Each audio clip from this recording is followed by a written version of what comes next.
qui a été principalement concerné côté français. Ces petits fleuves, enfin ces petits affluents côtiers se dirigent dans le Tech. Ce qu'on voyait derrière vous, c'était les images de Puy-Chéric. On assiste en direct à la montée, à la remontée même, devrais-je dire, des eaux à Puy-Chéric. Donc là, on est sur les bords de l'Aude. Et Christophe Persson le disait, on est à 30-40 cm par heure. Oui, ça augmente très rapidement sur cette zone. C'est finalement toute l'eau qu'il y avait du côté de Carcassonne lors de la journée d'hier qui s'évacue en aval et donc du côté de Puy-Chéric.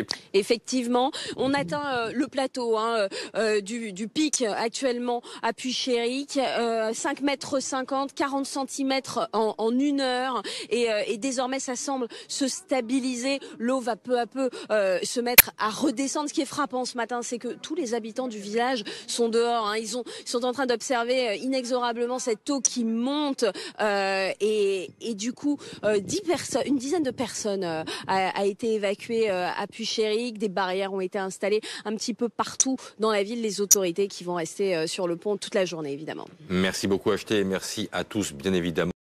À Puy-Chéric, entre Carcassonne et Narbonne, la commune a été complètement entourée par les eaux ce matin. Nathalie Pellerin et Xavier Boucher sur place avec Louise Marcy. En moins de 30 minutes, l'eau s'est engouffrée dans les rues, les maisons. Celle de cet habitant est inaccessible ce matin. J'ai anticipé la chose, je suis parti de la maison vite et voilà, je suis bloqué, je ne peux pas aller au travail. Pour l'instant, impossible d'estimer les dégâts, mais il ne se fait aucune illusion. Je pense que tout le rez-de-chaussée est mort, il faudra tout refaire, les compteurs à mon avis, toute l'électricité pareil de nouveau, le garage pareil. En moins de 24 heures, le niveau de l'Aude a grimpé de 4 mètres. Désormais, les routes d'accès sont toutes bouchées, le village complètement bloqué. C'est plus que compliqué. Regardez le courant qu'il y a. Dans le centre du village, justement, certaines maisons ont dû être évacuées, une dizaine en tout, et 4 personnes relogées. Alors là, cette maison se trouve des personnes âgées qu'il a fallu sortir également. Et tout. Là, nous avons le voisin également, il ne peut plus sortir. Et moi-même, je ne peux plus rentrer chez moi parce qu'on ne peut plus ouvrir la porte, tout simplement. Malheureusement, un air de déjà-vu pour cet habitant. Il y a 1 an et demi, sa maison avait déjà été inondée. On vient tout juste de refaire, il y a 1 semaine, les peintures, parce qu'on a laissé sécher afin qu'on puisse faire du travail convenable. Et là, maintenant, c'est de nouveau la même chose. Alors, j'ignore comment... Je ne sais pas. Vigilance de la part des pompiers et des habitants alors qu'un nouveau pic de crue est attendu en amont. Il pourrait faire remonter le niveau de l'eau au cours de l'après-midi. Là, le premier garage là. Pour cet habitant de Puy-Chéric, le cauchemar recommence. Déjà inondé en octobre 2018, sa maison est de nouveau sous les eaux. Jusqu'à ce matin, 7h et quelques, il était au rang de porte. 20 minutes, une demi-heure après, ça y est, c'est inondé. On a essayé de sauver ce qu'on peut sauver, mais on ne peut pas monter tout en haut. Il y a 1 an, Abdel Benichou avait estimé les dégâts à 20 000 €, en partie remboursés par les assurances. Mais il n'avait pas encore terminé les travaux. C'est pas comme l'année dernière, mais bon, tout ce qui est touché, il faut le refaire. Et on est dégoûté, mais c'est la vie. À Puy-Chéric, petit village de 1200 âmes traversé par l'Aude et le canal du Midi, l'eau a envahi les rues. En alerte depuis hier soir, beaucoup d'habitants avaient choisi de quitter leur maison. Une 50aine ont été inondés ce matin. Il y a déjà un grand reliquat de stress de l'an dernier. Vent de panique, c'est... En plus du problème de l'eau, il y a le stress et la panique. Et en plus, il y a le froid. L'angoisse des riverains face à des crues qui se répètent. Ça monte trop vite. Ça fait 50 ans que je suis dans le village, j'en ai vu des inondations. Mais comme celle de 2018 et celle-ci, non. Pour limiter les dégâts, Arlette Lagrange a vidé son garage, protégé ses bouteilles de gaz. Ensuite, j'ai monté mon congélateur. Mais elle ne pourra pas empêcher l'eau de rentrer. Ça, c'est mauvais signe parce que vous voyez, ça arrive à la marche et elle va rentrer. Les pompiers de la commune ont procédé à une dizaine d'évacuations. Ils attendent désormais l'arrivée de renforts départementaux dans l'après-midi. Oui, en direct depuis Puy-Chéric, on retrouve tout de suite Théo Soumand. Théo, dites-nous comment évolue la situation. Écoutez, Écoutez, les précipitations se poursuivent ici dans l'Aude, des pluies intenses prévues jusqu'à 15 h qui justifient le maintien par Météo France de la vigilance orange dans le département, comme dans celui des Pyrénées-Orientales.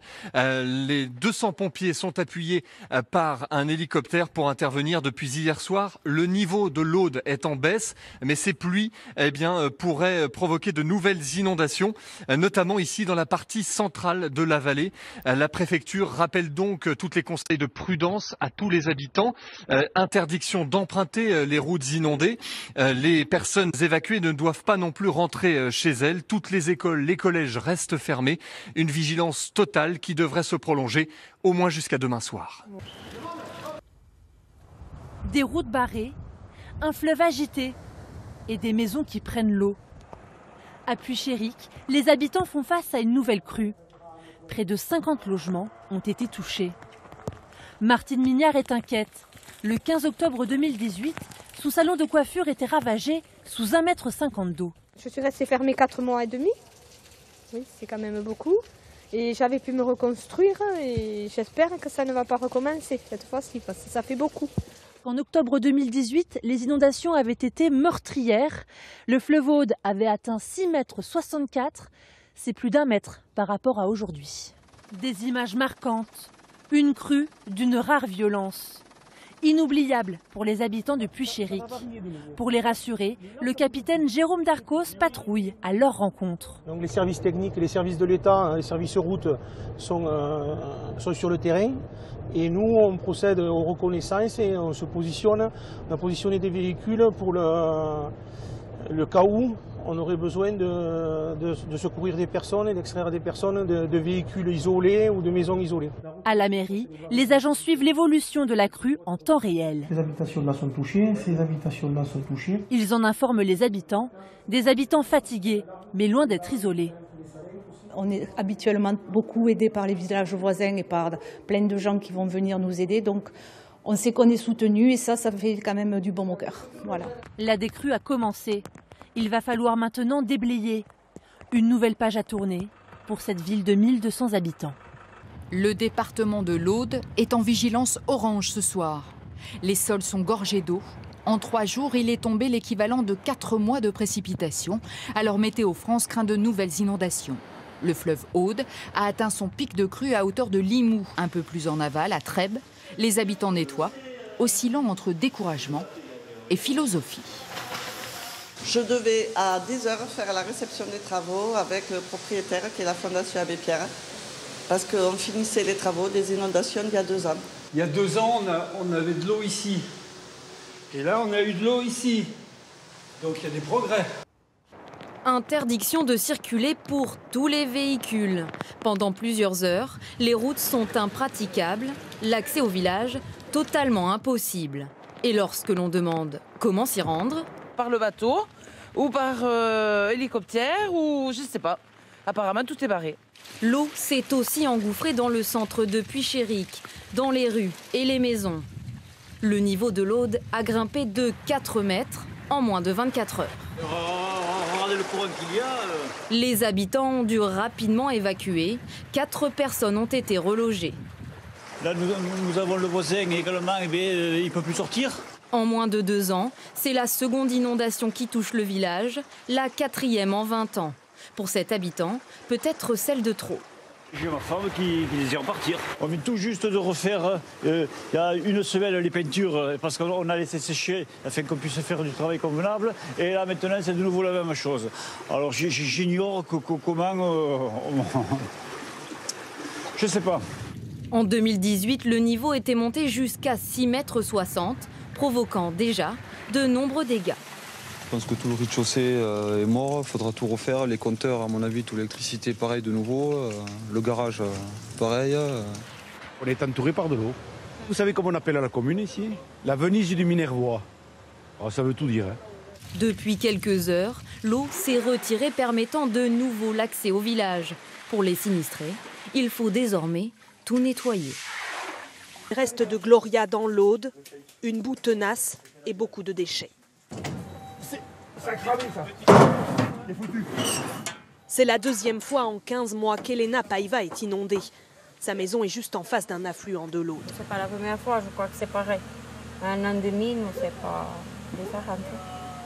On vous sent un petit peu fatigué? Oui, je suis fatiguée. Même constat et même résignation chez son voisin. Dans le garage, l'eau est montée jusqu'à 1 mètre. Si on pouvait changer, on partirait. Qu'est-ce que vous voulez faire? Chaque fois tu es inondé. Là, ça fait 1 an et 3 mois. En 99, il y a la vague. Pour ne pas perdre de temps, la mairie mobilise des bénévoles. Ils déblayent les maisons des habitants qui ont préféré partir. Bien nettoyer la rue, de façon à ce que ceux qui restent sur la rue ne rentrent plus dans sa maison, quoi. Il faut de suite nettoyer pour enlever le limon. Ça, c'est prioritaire pour pas qu'il soit trop difficile à enlever. On a vidé tout ce qu'il y avait, on ne jette rien, donc on garde tous les biens de la personne. Et après, on déplace de manière d'enlever le maximum d'eau. C'est décourageant. Enfin, pour eux surtout, et même pour nous, c'est pas facile. À Puy-Chéric, la lente décrue a commencé, mais il faudra plusieurs semaines avant d'effacer complètement les traces du passage de Gloria.